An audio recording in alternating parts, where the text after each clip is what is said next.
Hi everyone, Ivy here again, my third episode. I must confess, I am having the hardest time. I've tried to do this episode once or twice before, and it's just being hard to summarize what I want to say, to make it objective and quick, and to bring myself to a coherent expose. I hope I can manage it. I hope it interests you enough to engage in some dialogue. I hope it makes you think of things along with me. So I want to talk today about semiotics and what it concerns imagery and neurolinguistics. Um, I think digital media and the democratization of the mediums themselves and of education itself has made it so that we have never been given the chance to have so much information. I mean, we can really reach out for any sort of information we want. And though we're getting to the point where this information is starting to be highly manipulated, we still have ways out. It's crazy if you think that not like 300 years ago, books were a privilege of the clergy, of the Catholic clergy. So knowledge from all the nations of the world were a privilege of Catholic priests. Now we can Google it, and being savvy enough, we might find real good information. What is the problem that this brings? We have been overcrowded, overflooded, overstimulated with multiple sources of information, with multiple types of information, with all sorts of objectives and directions. And we are also giving out information all the time. And we are also the senders of these messages, right?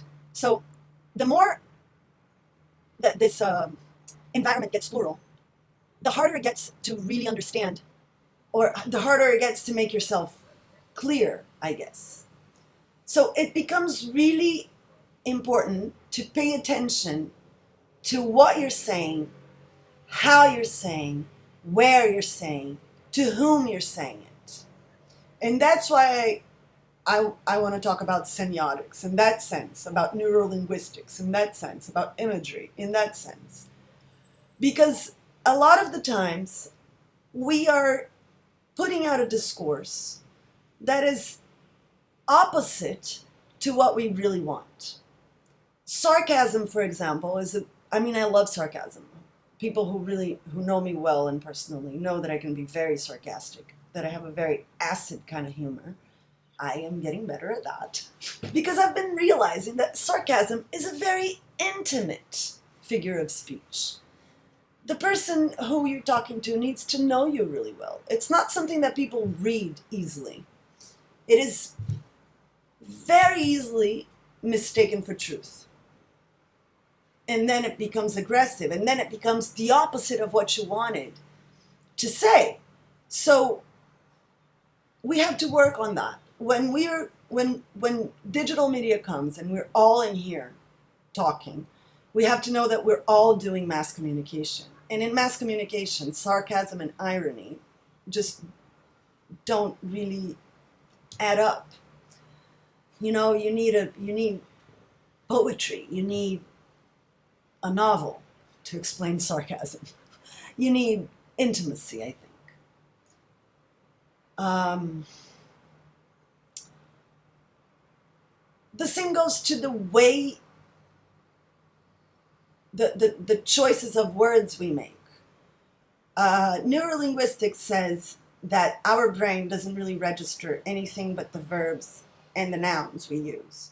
So adjectives and denials don't really get registered. So if you say, I don't want to go, what you're saying is actually, I want to go. What it gets registered in the universe and by your brain, the imprinted sound wave that you put out there is, I want to go. Because the no just has no power. So we need to watch that. And that's being from the left wing. And I don't know how this is being done in the US because I've been living in Brazil for 16 years now. I mean, on the ground, because I haven't been there in the rallies now. But I know here we tend to say no more taxes, or no impeachment, or so we tend to deny what we don't want to happen. And what happens is we put millions or thousands of people, we wish for millions, on the street, and they chant for what they don't want. The New Testament has a saying that says that first there was the verb. So God, when creating the universe, first created the verb. I think what this means is, beyond religion, it's a very beautiful allegory for the beginning of life, right? Because life is about matter, right? Our bodies and being organic form.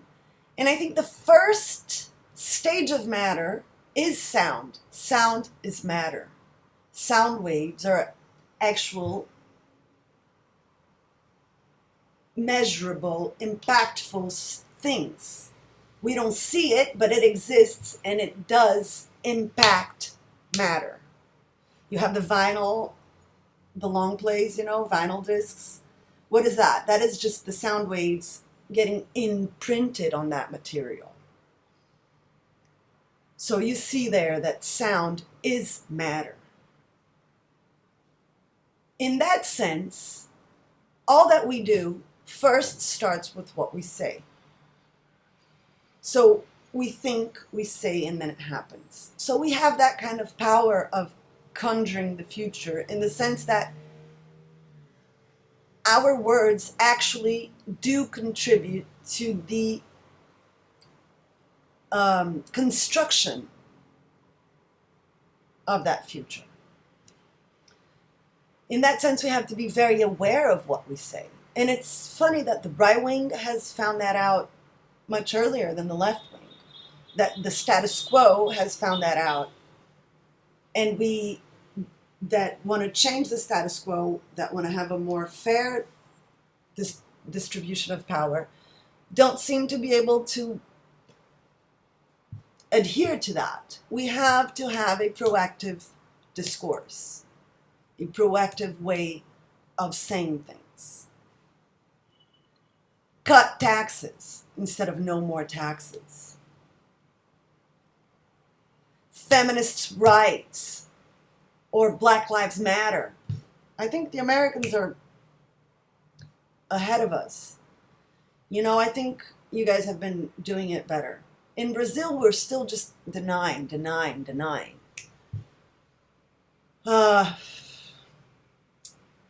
Besides that, I think we need to watch out with the imagery that we put out there. Many times, we publicize an image because we don't like it, because we want to say it's wrong. A lot of the times, the way we say it's wrong gets overlooked. If you post an image and you only explain that you're against it, a lot of people will go through that image and think you're for it because they will just simply not read what you wrote. And you may think that's their problem, but it's not. It's your problem because you want to say something different. Actually, it's more of your problem than theirs because they don't even know what you want to say. For example, a good friend of mine, some 2 or 3 weeks ago, posted something that was like a feminist post. Well, she was like actually posting a tweet from a girl that was saying that women could be abusive too in relationships. At first I read and I was like, yeah, they can. And then I was like, but wait, no, they can, because when we're talking about abusive relationships, we're talking about power struggle, and women hardly ever have power over men. When we're talking about a patriarchy and we're talking about the social dominance and not about the two individuals. So, and then I thought, well, this friend of mine is a feminist too. This is weird. So I went to read what she wrote on the post. And her post was dissing the tweet and saying exactly what I thought was weird about it. Actually, going even further and helping me realize what really bothered me about it.